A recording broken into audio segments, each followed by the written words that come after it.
Welcome into the Bruins Beat, presented by CLNS Media. I am Evan Marinofsky. Before we get into the show, I want to tell you guys to make sure to subscribe to Bruins Rinkside on YouTube. Lots of great content there. Many podcasts per week. You can also subscribe to listen to those podcasts wherever you get your podcasts. Do some live streams every now and again. And today I'm joined by Court Lalonde. Court. Hey, buddy. Yeah, like I said to you off air, I gotta say it here. It just feels good to be living in Leafland and watching them be miserable today. It sounds terrible, but I know Pete Blackburn says it all the time about what chaos. Leaf fans are the worst. Oh, and you live in it. Yes, you live in it. And I often daily. get messages from people who live up near you who are like, man, it's a great day, or, oh, it's tough because the Leafs are doing well. And it's funny because any other team, if you took them away from the Leafs and you just said, hey, there's this team that's been in the playoffs for years and years and years and years and years, and they can never break past really the second round, they're laughably, you're like, oh, I want to root for that team. I want to see that team break through. And then you add in the Leafs fans and you add in sort of the narratives around the Leafs, and it's like, nah, it's too fun. Yeah. It's too fun, and you must love it. I feel bad for some of my friends because I do have some friends that are realistic. Good people. Well, yeah, great people. I think it has a lot to. There's a movie, Get Shorty. It came out a really long time ago, probably before you would not know it. Well, you might know it, but it's an oldie to you. But probably before you were even born. And they joke around because they're in Florida, and every time they turn on the radio, they're like, "Oh, the Gators," and they talk about the Florida Gators every 2 seconds. Toronto is like that. They figure out a way to make it about the Toronto Maple Leafs, and I've said this for years. I think the issue with Leaf fans is they don't know how to win. They've never won. And I'm not saying Bruins fans do. Bruins fans know how to. No one could make fun of the Boston Bruins or a player on the Boston Bruins better than a Bruins fan. So when Leaf fans try it, it's like, what are you doing? Like, we already did that last year. Like, we already made fun of that guy. But I witnessed it last night when Marchand was walking off the ice. Leaf fans were getting up to him. But it had nothing to do with the fact that he was wearing a Florida Panthers jersey. It had everything to do that he was Brad Marchand. He was in Toronto and he was walking down the hallway. And I'm sure they were chirping him for being Brad Marchand. Brad Marchand saying nothing and just smiling is kind of what I do on a daily basis. It's very interesting because this year I thought the Toronto Maple Leafs would be a good hockey team. I truly thought this is a different year. Their back end is phenomenal. Their goaltending is good. Even Wall is good. Stolarz is great. Good young guy. But you don't have, and we talked about this before, if you don't have specific players, Austin Matthews, Mitch Marner, and John Tavares stepping it up, because I'm not saying anything to Matthew Nyes or William Nylander, because those two guys are great, then you're not going to win. And the fan base continues to think it's not the core, it's not the core. They fired all their coaches. They fired their GMs. They have gone through everything, the opposite of what the Bruins have been doing. The Bruins are just status quo because they actually been winning. As much as we think the Bruins suck, we've had a ton of success over the last 10 years. Agreed. And the Leafs, quote unquote, have had better players, according to, the NHL.com and such, but their players don't win. And that scares me because I'm sure we'll talk about it. Everybody wants Mitch Marner on the Bruins, and it's kind of scaring me right now. I want to talk about that with you because I think Marner I want Marner on the Bruins. I know. And I brought it up because of your tweet. Yes, I want to dive into this a little bit. One other thing before we get to Marner. It feels weird to root for the Panthers, but it's so rooting for the Panthers. Oh, it's fun to watch Marchand. He scores the OT winner off of some guy's ass, and even on Wednesday night in that drought, him walking off the ice and just smiling at them. It's like, oh, and it's weird because I was texting a friend. I actually have a friend I worked with him a couple of years ago. And he lives in Florida, and he's a diehard Panthers fan, Marlins fan. I didn't know those existed. I don't mean that in like a bad way. Yeah, a Miami Marlins fan, Heat fan, like truly like a Miami sports fan, which I respect because that's a hard fandom. And with the Panthers, I'm like, you like what you're getting? You like this guy? And he's like, we love him. And it's so hard. I get obviously the Leafs and the rest of the league hates him, but as a guy who grew up rooting for Brad Marchand and then covering him for a bit, I mean, it is so fun to watch him just stomp all over the Leafs and do what he's always done. It's magnificent. Yeah, and if they beat the Leafs, we get a first round pick. So that's the Boston Bruins. I don't work for them. I'm not part of the organization, but as a fan, it would be nice we get that first round pick, right? And After Vegas got knocked out last night, which I thought it was a foreseen conclusion. As soon as Stone wasn't playing, I'm like, they are so injured, the Vegas Golden Knights. I can't wait for their media day when it's just like this guy is playing on one leg. Like they're beat up. I'm cheering as a Canadian. I'm 100% cheering for the Edmonton Oilers. I would love for and I think actually, and this sounds crazy, McDavid being the best player in the world. You need to get, like, when Ovechkin got a cup, we all were like, I'm so happy for Ovechkin. As much as we weren't Caps fans, we're like, I'm kind of happy for Ovechkin. Agreed. I kind of am in that camp right now with McDavid. I would love for him to get his cup. Yeah, of the group left, like I thought the Leafs were going on a little bit of a run, mainly because I thought the Panthers were due to not advance, just given the last couple of years. And I was like, all right, if the Leafs win, Brandon Carlo gets a cup. I can live with that. Like, that's cool. Good for him. Happy for him. Great guy. All those things. Now, when I look at the game board, like, I'm with you. I think the Oilers would be a fun story, given, they kind of, their goaltending sort of duct tape and spit. Like, it's very interesting how that has worked out, Picard and Skinner. And then you're right. Like, I think it would be great for the league to get a guy like McDavid to hoist the cup and to have the video the behind the scenes stuff we saw last year with him. Yeah. Like, I think that would be really good for the league. Dallas doesn't have any. Dallas has been knocking on the door for a while. Carolina's been knocking on the door for a while. I think those are probably the two best teams on paper. Florida's won it. Florida won it last year. But Dallas and Carolina, there's not like unless I'm missing it, there's not like a big story there. I mean, Rantanen and Dallas, I think, is a story. But well, that's a story. That kind of already happened with Colorado. Crazy as it sounds, Carolina winning, I think, would be better for the game of hockey in the United States than any team that's left in the playoffs. Because if Carolina wins, it grows the game in that area of the United States. You don't have an issue on the East Coast of the United States. Even though Carolina is on the East Coast, they're on the southern East Coast. Correct. You have no issue in the northern coast of the United States of America. No issue. And I think the game is doing great in Dallas regardless. I just think with the looming expansion to the Atlanta again, which is just hilarity in itself, considering I was born there and my dad was playing there at the time. Oh, I forgot you were born in Atlanta. Yeah, and they've done this twice, right? We've been there twice. Have. Carolina would probably be better for marketing and growing the game, but not money. I think for the NHL to make money, Dallas or Edmonton is who they'd want winning the cup. A little bit bigger media markets. I agree with you. That's an interesting perspective on Carolina, because you're right. I cover a lot of 07s, 08s, 09s coming up, 10s, and increasingly you see more and more kids with Dallas, Texas, or anywhere Texas next to their name, and hockey has grown in Texas. So I agree with you there. I can't speak much to Carolina. I think that probably would help them. I know they won it in 06. Yeah, with Brind'Amour. With Brind'Amour. So there was that. But again, they're a team that's been knocking on the door forever. Like, and same with Dallas. Feels like they've been in it forever. So it'll be interesting to see how these next couple weeks play out. I don't want these weeks to end, because Celtics are up here here in Boston. Celtics feels like they're winding down, which is unfortunate. And then, I watch most playoff games, so you want to keep watching that every night. And then it's just baseball. And I love baseball. I do, but it's not the same. No, it's not as fast paced, not as action, and it's not as I like baseball as well. I'd rather watch it on TV than being at it live, especially here in Toronto. Our stadium is, I know it probably looks good on TV, but we call it the concrete graveyard. It's just this giant thing. It's not like it doesn't have the history of Fenway. I know. See, I like being at a game more than I like watching it on TV. Because if I'm watching on TV, Court, I sit there on Twitter, or I'll sit there playing a game on my phone. But that's the best part about baseball. I can get up. You're right. I will look at the screen 10 minutes later and nothing happened. So You're right. And sometimes when I'm at the game, I'm a little bit more focused. So it helps me there. Mitch Marner, you and I disagree on this. That's okay. It's not that I disagree.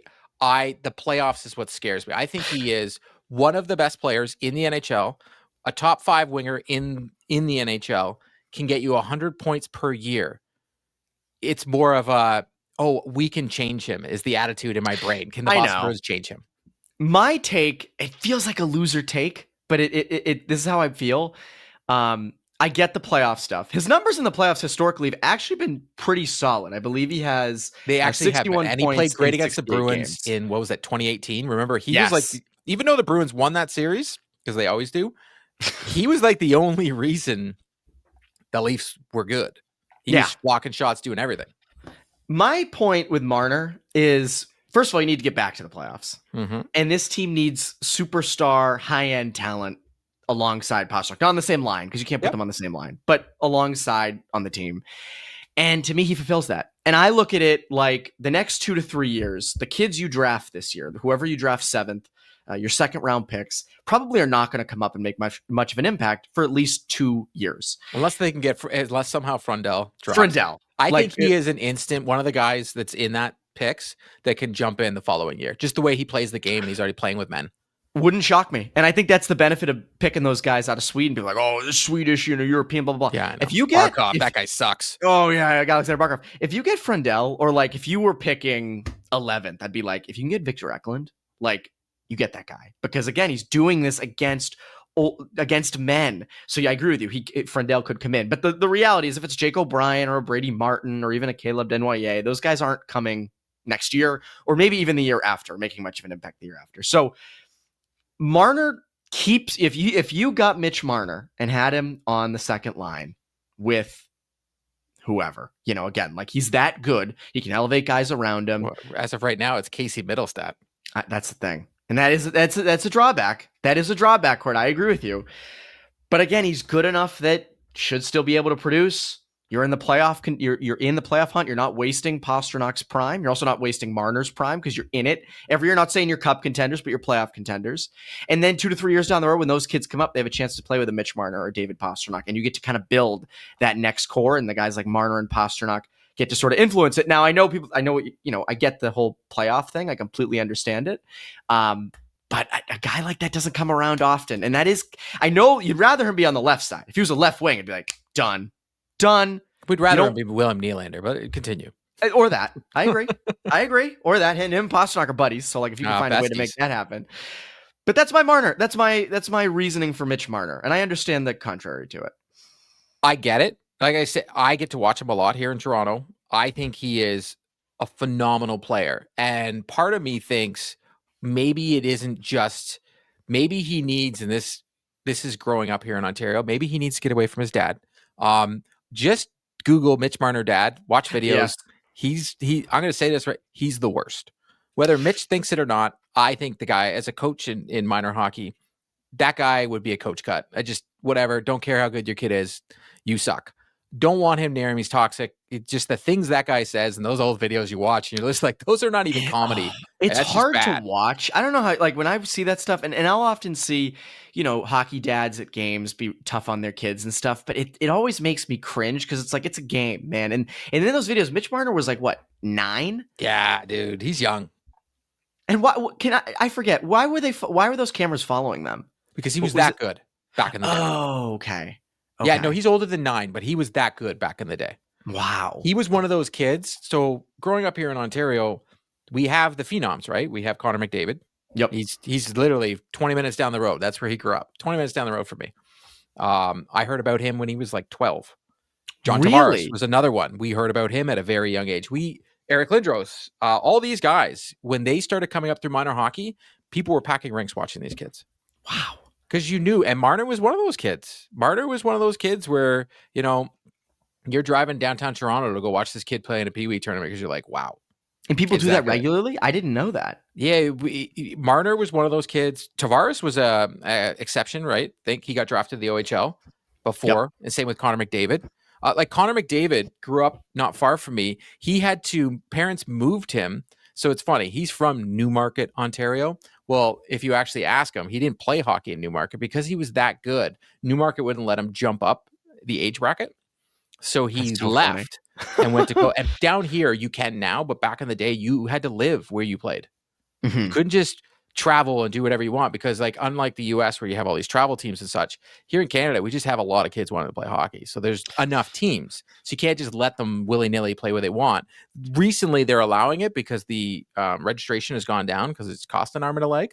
Mm-hmm. But he had to leave. His parents had to leave where he was, and he had to go play somewhere else. I didn't know that. Up in age, yeah. I didn't know that. He just went literally one town over. But like a lot of those players, including like Stamkos and a bunch of those guys, they live there in the off season, which is not far from here either. And there's this rink that they all practice at, and kids will in droves all summer will be there while McDavid and Stammer and all those guys are practicing. That's incredible. It's very awesome to live where I live, especially even during the lockouts and like pandemics and stuff, because the players, they were all here. They all live here. But we know about this stuff back in the day. And Marner was that kid. He's always been amazing. He's exceptional. And a part of me thinks that one, his dad is whatever, but we can get through that because the Bruins organization is, as much as the front office drives me nuts sometimes, but it's very good culture. Yes. Not letting many moms and dads come on in and let them. Heck, I would say this, and I know we talked about this off air before. Austin Matthews wouldn't be the player he is in the Bruins organization, and they might have traded him. If that situation that happened in Arizona, the Boston Bruins would have traded him. They wouldn't have given him a second chance. He'd be gone. Mm-hmm. Look at Joe Thornton. He did something that offseason. He got moved. You can Google it. There's more to the Joe Thornton trade than everybody thinks about. He did something that offseason that was they just couldn't get past. And I think maybe Marner needs to get away from Austin Matthews. So maybe he would be different here. And maybe someone like Pasternak, and now that Chara seems he is way more involved in this team than we ever thought Zdeno Chara. We still don't know exactly what Chara does, but he's around quite a bit. But he was also, did you see that when they said they traded Marchand? Chara was sitting at that table. So what is he doing? Like, Chara was in that room. So to me, I'm like, okay, he's the next guy in the front office. I think so. I absolutely think so. I think so too. And he's a really smart guy. So I'm extremely smart. I'm fine with it. Normally, a lot of times it's like, oh, the best player, we'll bring him back in, and it's like, but Chara makes sense. Chara checks all the boxes. I also think, but if you sign Marner, do you bring Marchand back because you need the leadership? It sounds like Marchand will be taking less now because I don't think he's going to get that contract. Boston offered that big one. I have not factored Marchand in, and it's no disrespect. I just think it's moved on, and I have nothing against the player. I think he's phenomenal. I just think that ship has sailed. And I agree. It's time to start. But I'm just thinking if you bring Marner in, maybe you bring him back.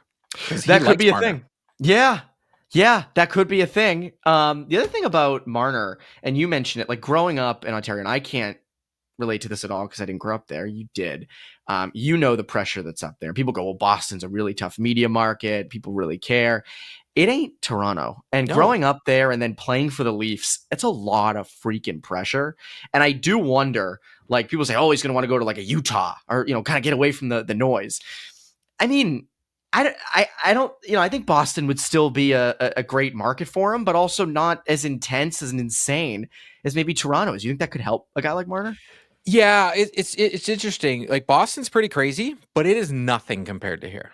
It's nothing compared to Montreal. You have your couple radio stations that say the wildest stuff on a regular basis, and that I find it laughable living here. Like when everybody's like, "Oh, so and so at such and such radio station said this," and like Felger it's gonna said happen. This. I'm like, "Are you effing kidding me?" Like people like none of this is real. Like this guy is right 1 out of 15 times, and all of a sudden you're trying to act like he's like, a truth bomb has just been dropped. But I think it's more shock jock there.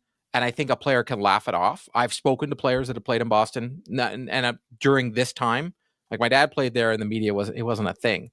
But I've spoken to people that have coached in this city, and it's nothing compared to like even when they visit Toronto for a game or Montreal. Montreal and Toronto are the two craziest hockey markets there are in the NHL with regards to media coverage and how the players are treated on a day-to-day basis. Well, did you see what they booed the Leafs for 2 periods yesterday? Yes, but did you see what the Canadiens fans and media did when, oh God, who was the kid who just came in?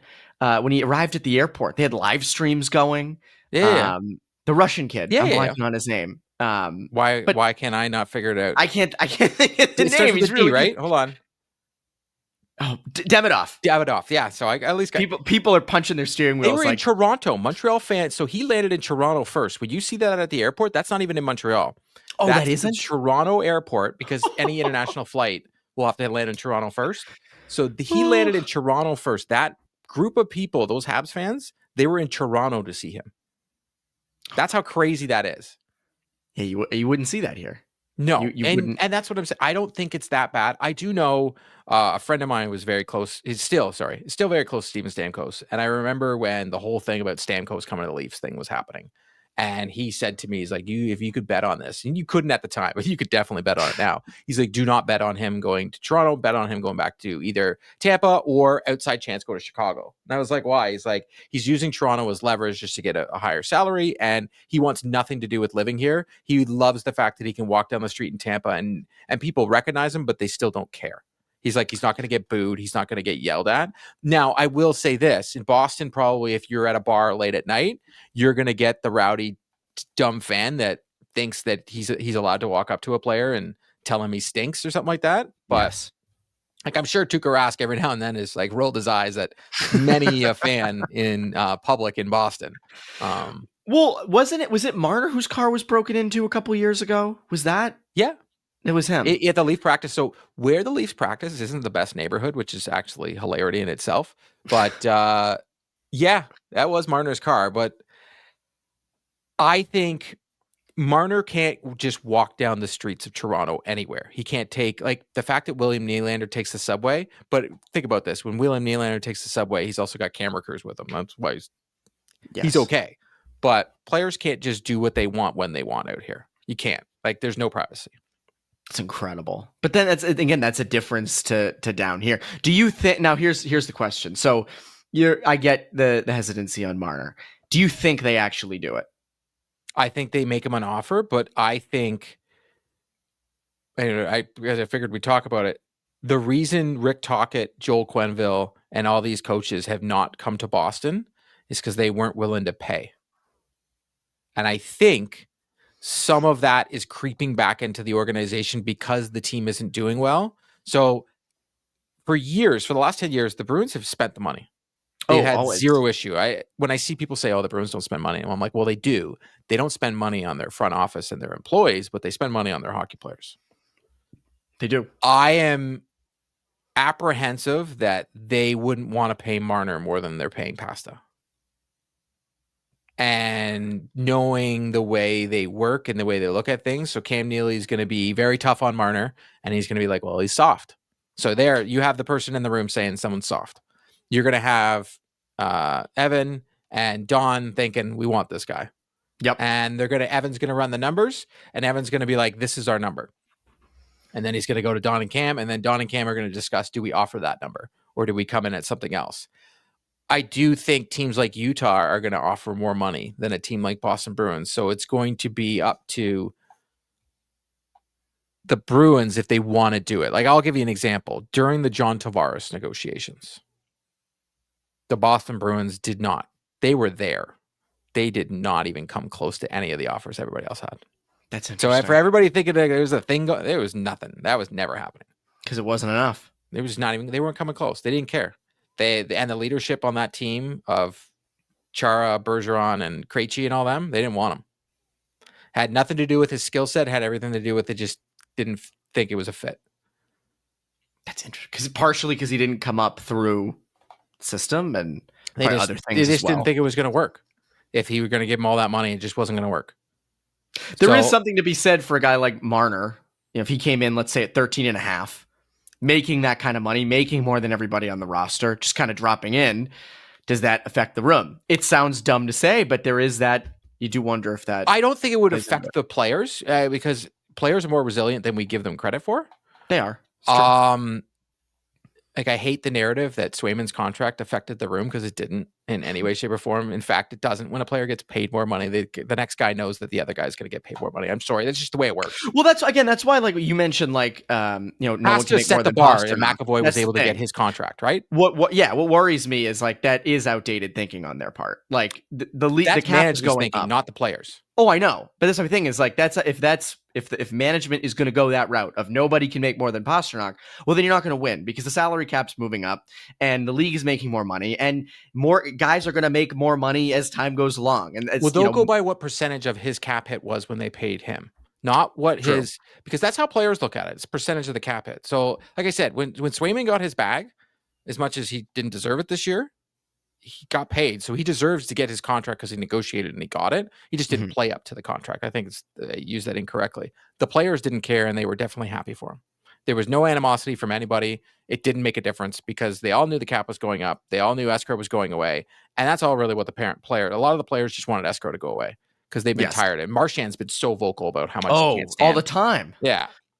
So they were very happy that that was going away, and they couldn't care less what Sway was making. I don't think the players will care. I think the Bruins have a better chance of getting a guy like Brock Besser, who I don't think is the answer, than they, and unfortunately probably would have to overpay for him, than they do of getting Mitch Marner. I think we would love Mitch Marner. I think Mitch Marner would be great. I just don't even know, does Mitch Marner want to be the second line winger? It's fair. And that's the thing. Like, do I think they actually do it? It's not a Bruins thing to do that, to go out and that's what I've said all along is like, but they did it with Chara. They did it 10 years ago. That's a long time ago. Yeah. Still, they did it. We were at that time. I was like, there's no way they're doing it. They went out and got Chara. They got Mark Savard. They rolled the dump truck up of money. They did. They took a Rask. We were in shock. And David Krejci, like everybody's always like, oh, Bergeron, blah, blah, blah. If you actually look at when Bergeron's contract was coming up, he wasn't underpaid. He just had bad luck. Same with Marchand. Everybody's like, oh, Marchand took deals. I'm like, Marchand just had really bad luck. And the 1 year he probably could have got more was also the year he got suspended for 10 games. So he wasn't going to get more. It is what it is. Well, I think you also look at like over the last 15 years, they haven't really needed to sign the top end free agent. That's the other part of it too. So like you look back to Chara, Savard, they definitely did at that time. And I would argue they do now with Marner. I so agree. like that's why my thing is like, the Bruins should be in the running for Mitch Marner. And I think they will be. He would make a lot of sense. He's also great defensively. Like I know he had that bad turnover on Wednesday night. But there's a highlight reel if you can watch it. So Marner had the one bad turnover. Austin Matthews had three turnovers that directly led to the goal within minutes. Like the play that goes up the ice is a goal. Like right away. So everybody today in Toronto was like dunking on Marner. Well, last night they were dunking on Marner. That's all I've seen on Twitter. But this morning, it's all my friend. It's all Austin Matthews. That they're like, oh my God, he's the worst. I'm like, hey, he's not the worst. He's just, as I said to you, he's Brett Hall. He is so good at scoring goals. He's not good at scoring goals when it matters, but he is so good at scoring 5 goals against the Ottawa Senators and in the very beginning of the regular season when not everybody's playing well. He's very good at that. And that's not a bad thing. He's just, I think Marner would be great in Boston. I just look at, if you're Mitch Marner, one, you just had another kid.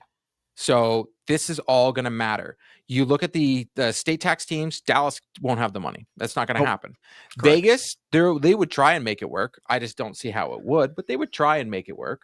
Because I know that organization thinks highly of Marner. They thought he played very well in Four Nations. And that's another thing. Don Sweeney thought he put Marner on his team. So he likes Marner. He's going for him, right? But I think Utah that's catchy. You get no state tax. You got a different lifestyle. Very different lifestyle. I have many friends in Salt Lake, and it is a different. I've been out there once. So Marner is that type of person. Life. I'm just saying. On that other side, off the ice, he is that person. Like he's like Brandon Carlo, Danton Heinen. If you know what I mean. Yeah. Yeah, he's that guy. Yeah. And I also think, again, like from a hockey perspective, they are building. They seem to have something going there. Gets to join, like that wouldn't be insane. Or what about like a Chicago with Marner? That I could see too. Like what? But if you're Mitch Marner, they're far from contending. Yeah, like you've lost for years. So Boston makes sense because you know you're going to be back in the playoffs. You're going to want to be in the playoffs, right? Like, I thought Utah's like one player away. Like, they look good. They weren't far off this year. I just look at the teams that have the money to bring in a guy like Mitch Marner, and I think Chicago's just in a rut where it's going to be hard to attract the big contract unless that guy gets kicked down the can and he thinks he's going to get the big bucks and then doesn't get it and ends up in Chicago, which that could be. Like if he's signing in Chicago, it's like right before training camp and he's I couldn't get it done and he's going to Chicago because everybody else has been signed. I would think Mitch Marner wants to go somewhere and win. I would think the same thing. I would think the exact same thing. I want to get into head coaching stuff, but first, again, just a plug for Bruins Ringside YouTube channel. Make sure to subscribe, put on notifications, lots of podcasts every week. Poke the Bear, Bruins Beat, Pucks with Haggs. We also have live streams throughout the off season for big things, get head coaching, free agency, draft, trades. So lots of stuff. Make sure to go subscribe or subscribe on Apple Podcasts, Spotify, or wherever you get your podcasts. Court, head coaching. We mentioned it a little bit. You mentioned Tocchet earlier, us going to Philly, Quenneville going to Anaheim. Bruins not looking to pay up for those guys. It just seems that way. Just seems like there's that. a lot of rumors saying the Bruins don't like paying. I know what they've paid in the past, and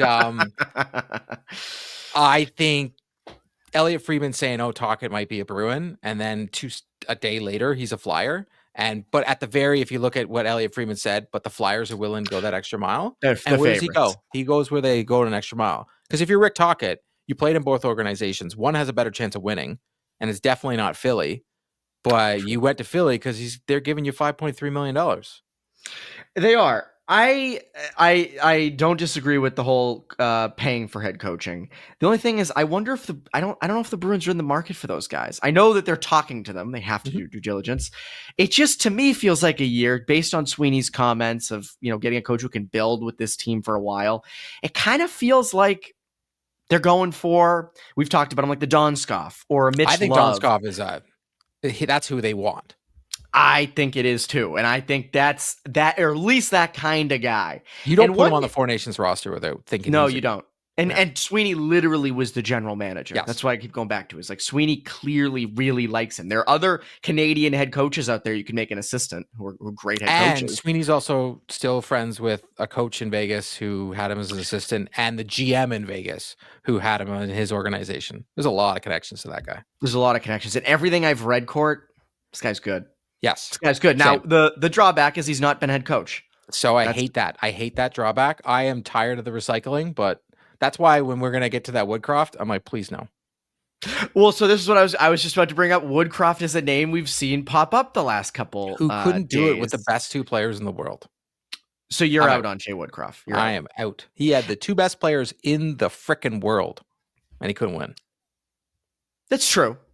And I don't know Woodcroft's style, well, so I'm not going to be like proven two best players in the world. Like they've won. They're able to do things. They win hockey games, and under him, not so much. And when he was let go, did they care? Not at all. They moved on. No, they didn't. They moved on very quickly. I think the alternative way to look at that would be, things started off bad last year.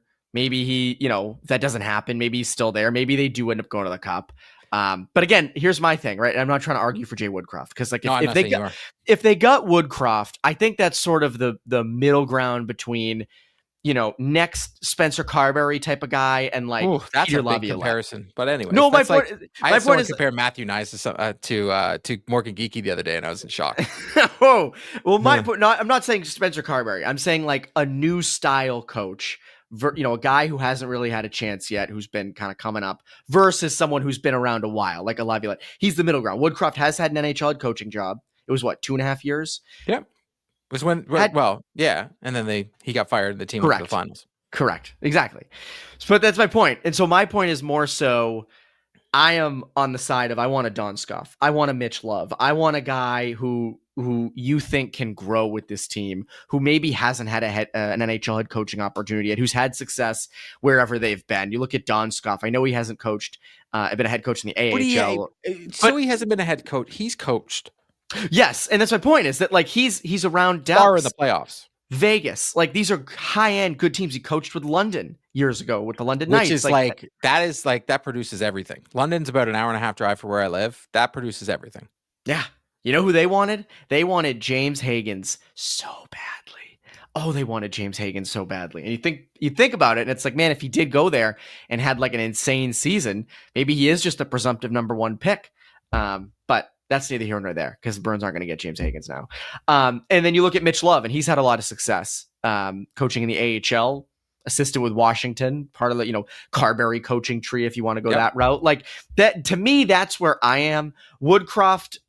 Okay, like he's just vanilla. He's like getting a regular black coffee from. Do you think it's sort of this? And maybe it's true, but if you get a first round pick in a trade, it's exciting. Not a first round pick player. I'm saying like a literal pick. It's exciting. It's like, oh man, who could you get with that? Whereas if you try to trade a guy who was picked in the first round the year before or 2 years before, it's not quite the same. I'm not saying Woodcroft's first round pick, but I'm just trying to make the comparison. I get where you're going. Oh, no one wanted him after he was still a first round pick. No one wanted him there. I know, and that's why it's like. He seems like the safe pick. He also seems like the guy that, unfortunately, the management can be like, well, this is what we want you to do. And he's just going to do it because he's like, I'm glad I have my job. Like, I find it very interesting because Don Sweeney said 3 different things with regards to this head coaching search. He's changed his tune 3 separate times. First, he said, I want an experienced coach. Then he said, I just want a guy that wants to be a Boston Bruin. So pretty much saying, not someone I'm willing to pay. That right there. Well, originally he was like, I want an experienced coach. And then he came in and was like, oh my God, we tried to get all these experienced coaches and they all wanted to get, $5 million plus. So you know what? I just want a guy that wants, there's plenty of guys that want to be the coach of the Boston Bruins. And then he was like, later on, he was like, you know what? We're looking for someone who can grow with this franchise. So he went from, I can go out there and get like the top guy, to finding out he can't because they're not willing to pay him, to, you know what, we need to find the guy that wants to be a head coach and grow with this franchise. I just find that very interesting that he's changed the messaging with regards, and we haven't actually called him out on it, but it is what it is. I would love to one day just be sitting there and just be the guy that like, this is the first and last time I will ever be in the Bruins press hall, Paul, because I'm just going to call you out and ask the worst questions. Like Kevin Paul Dupont, I thought probably asked some of the best questions I've heard in a press conference in a really long time, and kudos to him. But because the management team needs to be called out, and I find it very interesting that all these coaching candidates, and I didn't want Quenneville. I thought Tocchet would have made sense because he's been good with young players. Sullivan, I didn't think it was going to happen just because I knew you need to roll the dump truck up to him. You're not going to pay him. Like Boston would have had to give him like $6 million for him to come here. Yeah, I just didn't see that happening. In New York, you'll give Elias Lindholm 7, but whatever. Yeah, it's true. It's true. I also think Court, and this is something I've been saying for a couple weeks. Like Sweeney was on a 1-year deal in 21-22, I believe, and he was allowed at the deadline to trade first round picks to get Hampus Lindholm, and that worked out, and he ended up getting a deal after and whatever. Do you think there's anything to Sweeney is in the last year of his deal? Neely didn't give him a huge ringing endorsement in that end of season press conference. You think there's anything to coaches saying, is this really the place I want to go? Like, yes, the guy who could potentially leave? I think if you're Mike Sullivan, the Boston Bruins have to overpay for you to come here.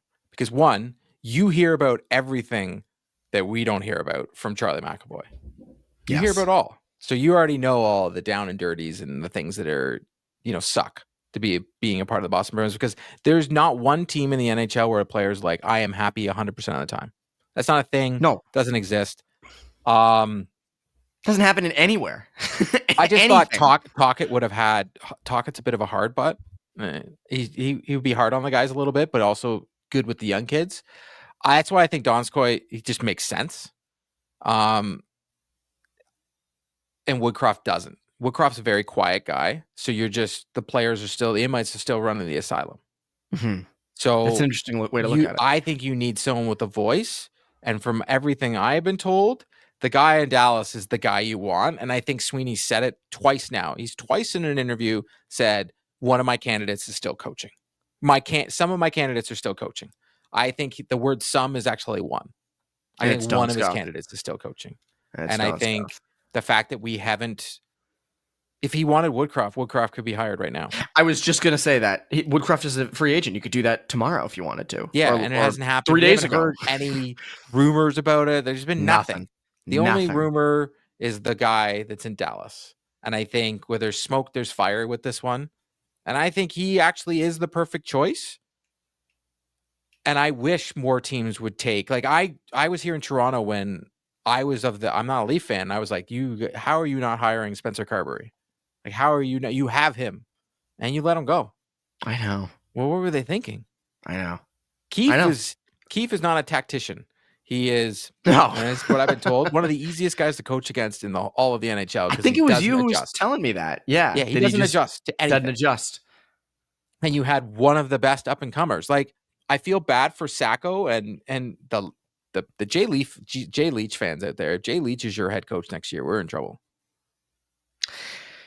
Yeah, I wonder what do you do with the assistants? What do you do with Leach, Kelly? Just Sacco was given the reins because they had no other choice.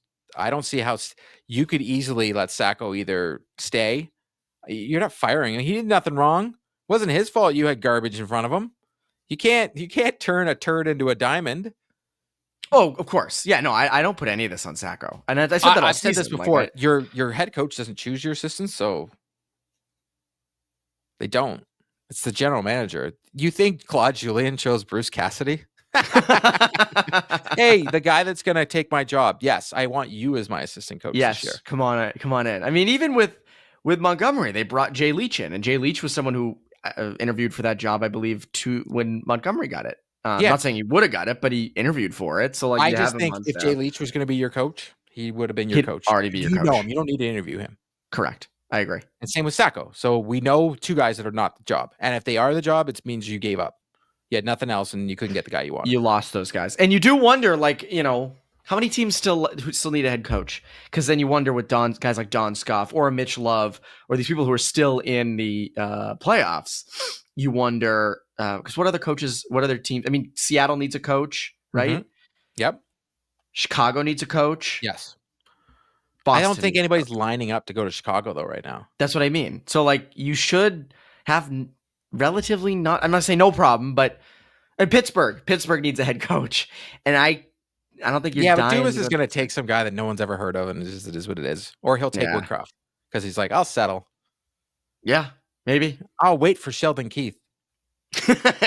Sheldon Keefe will leave New Jersey and he'll come right down to Pittsburgh with me. Oh my God. Court, this has been a blast. Yes. What can people look forward to from you over the next couple weeks? You can find me on Bruins Diehards. I upload maybe a video a week about right now. It's the off season. Like, who are we kidding?